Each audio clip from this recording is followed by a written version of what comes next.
네, 안녕하세요. 이효진의 진짜 변호의 이효진 변호사입니다.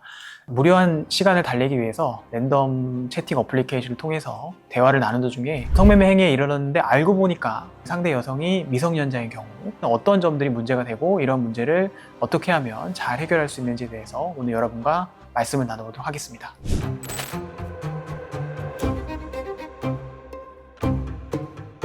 이 사건에서 가장 중요한 거는 미성년자임을 알았는지에 대한 부분이 가장 중요한 쟁점이 될 건데요. 미성년 여성과의 나눴던 채팅 대화 내용이라든지 프로필 내용이라든지 이런 것들을 보면서 행위 당시에 미성년자임을 알 수 있었는지 사정을 확인하기도 하고, 아무리 화장을 잘하고 아무리 옷을 잘 입고 아무리 성장 상태가 좋더라도 법정이나 또는 수사 단계에서는 19세 미만의 자라고 확인할 수 있을 만큼의 어떤 그런 앳된 용모였는지 확인함으로써 전반적으로 미필적 고의가 있었다라고 인정함으로써 연령 인식에 대한 무죄를 주장하는 것이 받아들여지는 쉽지가 않은 것이 알고 계셔야 되는 그런 내용이라고 생각이 듭니다.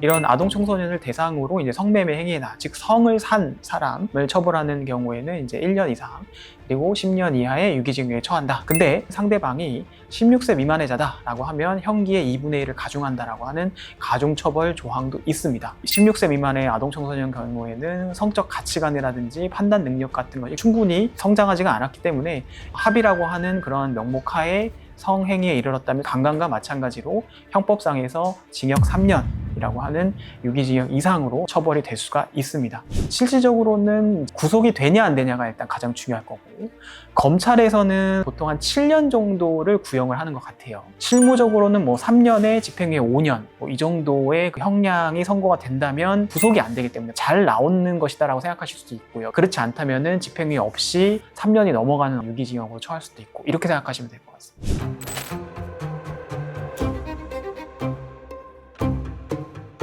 성인들만 사용하는 어플리케이션이었다. 그래서 상대방이 성인인 줄 알았다. 물론 좋은 항변 중에 하나입니다. 성인 인증을 받는 그런 사이트들은 부모님의 인적사항을 사용한다든지 그 제한이라고 하는 거를 얼마든지 뚫고도 사용을 가능한 미성년들은 굉장히 많거든요. 상대방이 나와 나누었던 대화 내용을 전부 살펴보거나, 또는 프로필에 보통은 연령 표시를 숫자나 본인의 출생 연도 같은 걸로 표시하는 경우가 많아요. 08 또는 09 이렇게 쓴다든지, 아니면 나이를 옆에다 그냥 숫자로 쓴다든지, 이런 나이대의 여성들에 대한 성매매의 수요가 있기 때문에 본인들도 이러한 나이를 간단하게 이제 프로필로 표시를 하는 건데, 이제 그러한 내용들을 보고 연령을 인식했는지 여부를 판단하는 것이고, 그리고 대화상에서의 만남이 결국에는 오프라인 실제 만남으로 이어질 텐데 그 과정에서 이제 자기의 연령을 말했을 가능성이 높거든요. 그렇기 때문에 성인만 사용하는 어플리케이션이었기 때문에 16세 미만의 자인지 몰랐다라고 하는 항변이 받아들이기 쉽다? 그렇게 단정하기는 위험하다라고 생각하시면 좋을 것 같습니다.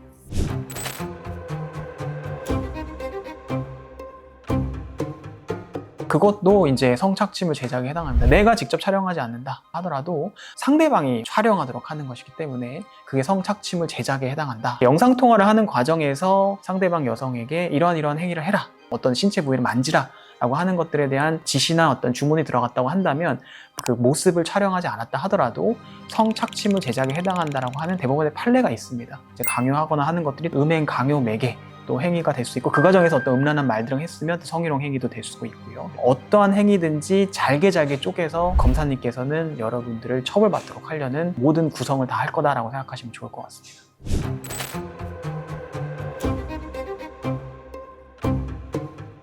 내가 무죄를 받을 수 있느냐가 가장 고민이 되겠지만, 무죄를 내가 받을 수 있냐는 사실 쉽지는 않다. 항변을 무리하게 하다 보면 더욱더 어쨌든 중하게 처벌받을 수가 있고 그런 가능성들이 이제 높아지는 거기 때문에 무죄 변론을 무리해서 하시겠다라고 하는 것을 저는 보통은 다시 생각해 보시라는 그런 권유를 드리고요.